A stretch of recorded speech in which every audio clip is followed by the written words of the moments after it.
ಜೈ ರಾಧಾಕೃಷ್ಣ. ನಮಸ್ಕಾರ ಸ್ನೇಹಿತರೆ. ಈ ದಿನ ಶ್ರೀ ಭಗವದ್ಗೀತೆಯ 16ನೇ ಅಧ್ಯಾಯದ ಬಗ್ಗೆ ನಾವಿವತ್ತು ತಿಳಿದುಕೊಳ್ಳೋಣ.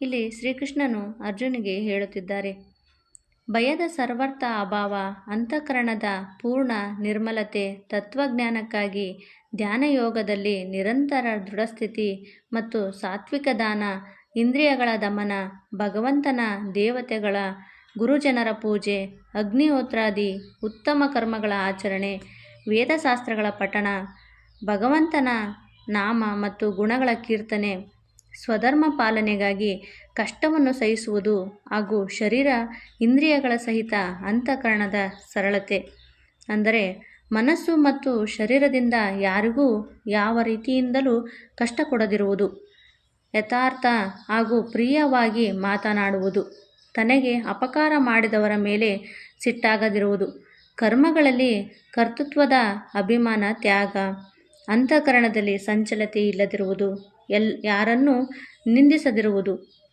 ಎಲ್ಲ ಪ್ರಾಣಿಗಳಲ್ಲಿ ಕಾರಣರಹಿತ ದಯೆ, ಇಂದ್ರಿಯಗಳು ವಿಷಯಗಳೊಡನೆ ಸಂಯೋಗವಾದರೂ ಅದರಲ್ಲಿ ಆಸಕ್ತರಾಗದಿರುವುದು, ಕೋಮಲತೆ, ಲೋಕ ಮತ್ತು ಶಾಸ್ತ್ರಕ್ಕೆ ವಿರುದ್ಧವಾದ ಆಚರಣೆಯಲ್ಲಿ ಲಜ್ಜೆ ಹಾಗೂ ವ್ಯರ್ಥವಾದ ಚೇಷ್ಟೆಯ ಅಭಾವ, ಇದೇ ರೀತಿ ತೇಜಸ್ಸು, ಕ್ಷಮೆ, ಧೈರ್ಯ, ಬಾಯಶುದ್ಧಿ, ಯಾರಲ್ಲಿಯೂ ಶತ್ರುತ್ವ ಇಲ್ಲದಿರುವುದು ಮತ್ತು ತನ್ನಲ್ಲಿ ಹಿರಿತನದ ಅಭಿಮಾನ ಇಲ್ಲದಿರುವಿಕೆ. ಎಲೆ ಅರ್ಜುನ, ಇವೆಲ್ಲ ದೈವಿ ಸಂಪತ್ತನ್ನು ಪಡೆದು ಜನಿಸಿರುವ ಪುರುಷರ ಲಕ್ಷಣಗಳಾಗಿವೆ. ಅಂದರೆ ದಂಭ, ಅಹಂಕಾರ, ಅಭಿಮಾನ, ಕ್ರೋಧ, ಕಠೋರತೆ ಮತ್ತು ಅಜ್ಞಾನ ಇವೆಲ್ಲ ಅಸುರಿ ಸಂಪತ್ತನ್ನು ಪಡೆದು ಹುಟ್ಟಿದ ಪುರುಷರ ಲಕ್ಷಣವಾಗಿದೆ. ದೈವಿ ಸಂಪತ್ತು ಮುಕ್ತಿಗಾಗಿ ಮತ್ತು ಅಸುರಿ ಸಂಪತ್ತು ಬಂಧನಕಾರಕವೆಂದು ತಿಳಿಯಲಾಗಿದೆ. ಆದ್ದರಿಂದ ಎಲೆ ಅರ್ಜುನ, ನೀನು ಶೋಕ ಪಡಬೇಡ, ಏಕೆಂದರೆ ನೀನು ದೈವಿ ಸಂಪತ್ತನ್ನು ಪಡೆದು ಜನಿಸಿರುವೆ, ಅಂದರೆ ಹುಟ್ಟಿರುವೆ. ಇಡೀ ಜಗತ್ತಿನಲ್ಲಿ ಮನುಷ್ಯ ಸಮುದಾಯವು ಎರಡೇ ಪ್ರಕಾರಗಳಿಂದ ಇದೆ. ಒಂದು ದೈವಿ ಪ್ರಕೃತಿಯವರು, ಇನ್ನೊಂದು ಅಸುರಿ ಪ್ರಕೃತಿಯವರು, ಅಂದರೆ ರಾಕ್ಷಸರ ಪ್ರಕೃತಿಯವರು. ಅವುಗಳಲ್ಲಿ ದೈವಿ ಪ್ರಕೃತಿಯನ್ನು ವಿಸ್ತಾರವಾಗಿ ಹೇಳಲಾಗಿತು. ಇನ್ನು ನೀನು ಅಸುರಿ ಪ್ರಕೃತಿಯ ಮನುಷ್ಯನ ಸಮುದಾಯದ ಕುರಿತು ವಿಸ್ತಾರವಾಗಿ ನನ್ನಿಂದ ಕೇಳು, ನಾನು ನಿನಗೆ ಹೇಳುತ್ತಿದ್ದೇನೆ. ಅಸುರಿ ಸ್ವಭಾವದ ಜನರು ಪ್ರವೃತ್ತಿ ಮತ್ತು ನಿವೃತ್ತಿ ಎರಡನ್ನೂ ತಿಳಿಯರು. ಅವರಿಗೆ ಏನೂ ಗೊತ್ತಿಲ್ಲ. ಅದಕ್ಕಾಗಿ ಅವರಲ್ಲಿ ಅಂತರ್ಬಾಹ್ಯ ಶುದ್ಧಿಯಾಗಲಿ, ಉತ್ತಮ ಆಚರಣೆಯಾಗಲಿ, ಸತ್ಯ ಭಾಷಣವಾಗಲಿ ಇರುವುದಿಲ್ಲ. ಆ ಅಸುರಿ ಸ್ವಭಾವದ ಜನರು ಈ ಜಗತ್ತು ಆಶ್ರಯರಹಿತ, ಸರ್ವರ್ಥ ಅಸತ್ಯ ಮತ್ತು ದೇವರಿಲ್ಲದೆಯೇ ತನ್ನಿಂದ ತಾನೇ ಕೇವಲ ಸ್ತ್ರೀ ಪುರುಷರ ಸಂಯೋಗದಿಂದ ಸೃಷ್ಟಿಯಾಗಿದೆ. ಆದ್ದರಿಂದ ಕಾಮವೇ ಇದರ ಕಾರಣವಾಗಿದೆ, ಇದಲ್ಲದೆ ಬೇರೇನಿದೆ ಎಂದು ಹೇಳುತ್ತಾರೆ ರಾಕ್ಷಸರು. ಆದರೆ ಇಂತಹ ಮಿಥ್ಯ ಜ್ಞಾನವನ್ನು ಅವಲಂಬಿಸಿದ ಮನುಷ್ಯರ ಸ್ವಭಾವವು ನಾಶವಾಗಿ ಹೋಗಿದೆ. ಅವರ ಬುದ್ಧಿ ಮಂದವಾಗಿದೆ.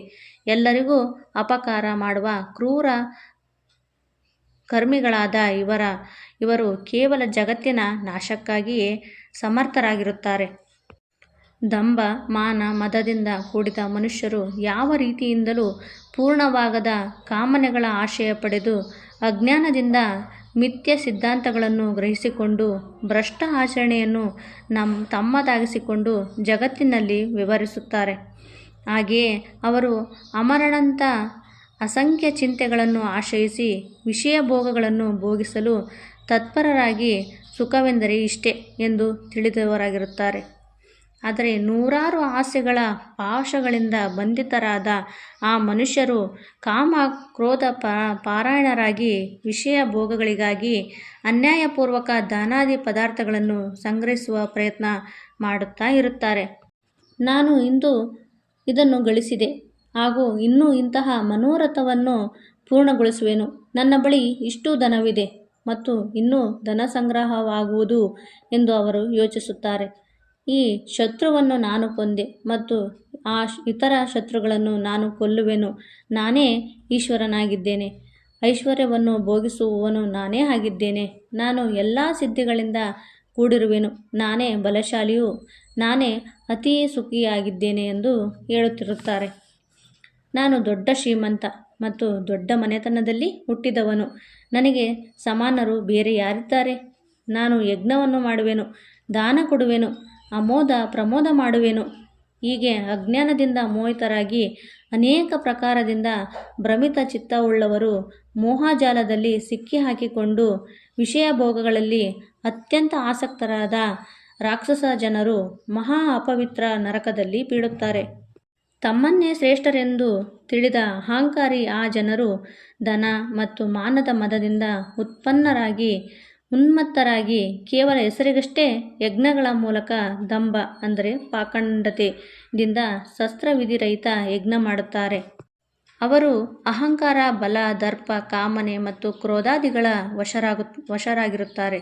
ಹಾಗೆ ಇತರನ್ನು ನಿಂದಿಸುವ ಪುರುಷರು ತಮ್ಮ ಮತ್ತು ಬೇರೆಯವರ ಶರೀರದಲ್ಲಿ ಸ್ಥಿತನಾಗಿರುವ ಅಂತರ್ಯಾಮಿಯಾದ ನನ್ನನ್ನು ದ್ವೇಷಿಸುತ್ತಿರುತ್ತಾರೆ. ಆ ದ್ವೇಷಿಸುವ ಪಾಪಿ ಕ್ರೂರ ಕರ್ಮಿಗಳು ಆದ ನರಧಾಮರನ್ನು ನಾನು ಸಂಸಾರದಲ್ಲೇ ಪದೇ ಪದೇ ಅಸುರಿ ಯೋನಿಗಳಲ್ಲಿ ಹಾಕುತ್ತಾ ಇರುತ್ತೇನೆ. ಅಂದರೆ ಕೆಟ್ಟ ರಾಕ್ಷಸರ ಜನರಲ್ಲೇ ಹುಟ್ಟಿಸುತ್ತೇನೆ ಅಂತ ಕೃಷ್ಣ ಹೇಳುತ್ತಿದ್ದಾರೆ. ಈ ಮೂಢರು ನನ್ನನ್ನೇ ಪಡೆಯದೆ ಜನ್ಮ ಜನ್ಮಗಳಲ್ಲಿ ಅಸುರಿಯನ ಯೋನಿಯನ್ನೇ ಪಡೆಯುತ್ತಾರೆ. ಬಳಿಕ ಅದಕ್ಕಿಂತಲೂ ಅತಿ ನೀಚ ಗತಿಯನ್ನು ಹೊಂದುತ್ತಾರೆ. ಅಂದರೆ ಘೋರವಾದ ನರಕದಲ್ಲಿ ಬೀಳುತ್ತಾರೆ. ಎಂದಿಗೂ ಅವರು ನನ್ನ ಬಳಿ ಬರಲು ಸಾಧ್ಯನೇ ಆಗುವುದಿಲ್ಲ. ಕಾಮ, ಕ್ರೋಧ ಮತ್ತು ಲೋಭ ಇವು 3 ರೀತಿಯ ನರಕದ ಬಾಗಿಲುಗಳು. ಆತ್ಮನ ನಾಶ ಮಾಡುವ ಅರ್ಥಾತ್ ಅಂದರೆ ಅವನನ್ನು ಅಧೋಗತಿಗೆ ಕೊಂಡೊಯ್ಯುವಂತಹವುಗಳು. ಆದ್ದರಿಂದ ಈ 3ನ್ನು ತ್ಯಜಿಸಬೇಕು. ಅಂದರೆ ಯಾವುದನ್ನು ಬಿಡಬೇಕು ಎಂದರೆ ಕಾಮ, ಕ್ರೋಧ, ಲೋಭ ಇವುಗಳನ್ನು ಬಿಟ್ಟರೆ ನಾವು ದೇವರ ಸನಿಹಕ್ಕೆ ಹೋಗಬಹುದು. ಈ 3 ನರಕದ ದ್ವಾರಗಳಿಂದ ಮುಕ್ತನಾದ ಪುರುಷನು ತನ್ನ ಶ್ರೇಯಸ್ಸಿಗಾಗಿ ಆಚರಣೆ ಮಾಡುತ್ತಾನೆ. ಆದ್ದರಿಂದ ಅವನು ಪರಮಗತಿಯನ್ನು ಗಳಿಸುತ್ತಾನೆ, ಅಂದರೆ ನನ್ನನ್ನೇ ಹೊಂದುತ್ತಾನೆ. ಶಾಸ್ತ್ರವಿಧಿಯನ್ನು ಬಿಟ್ಟು ತನ್ನ ಮನಸ್ಸಿಗೆ ಬಂದಂತೆ ಆಚರಣೆ ಮಾಡುವವನು ಸಿದ್ಧಿಯನ್ನು ಎಂದಿಗೂ ಪಡೆಯುವುದಿಲ್ಲ, ಪರಮಗತಿಯನ್ನು ಪಡೆಯುವುದೇ ಇಲ್ಲ ಹಾಗೂ ಸುಖವನ್ನು ಎಂದಿಗೂ ಹೊಂದುವುದಿಲ್ಲ. ಆದ್ದರಿಂದ ನಿನಗೆ ಕರ್ತವ್ಯ ಮತ್ತು ಅಕರ್ತವ್ಯದ ವ್ಯವಸ್ಥೆಯಲ್ಲಿ ಶಾಸ್ತ್ರವೇ ಪ್ರಮಾಣವಾಗಿದೆ. ಹೀಗೆ ತಿಳಿದು ನೀನು ಶಸ್ತ್ರವಿಧಿಯಿಂದ ನಿಯತ ಕರ್ಮವನ್ನೇ ಮಾಡಲು ಯೋಗ್ಯನಾಗಿರುವೆ. Thank you.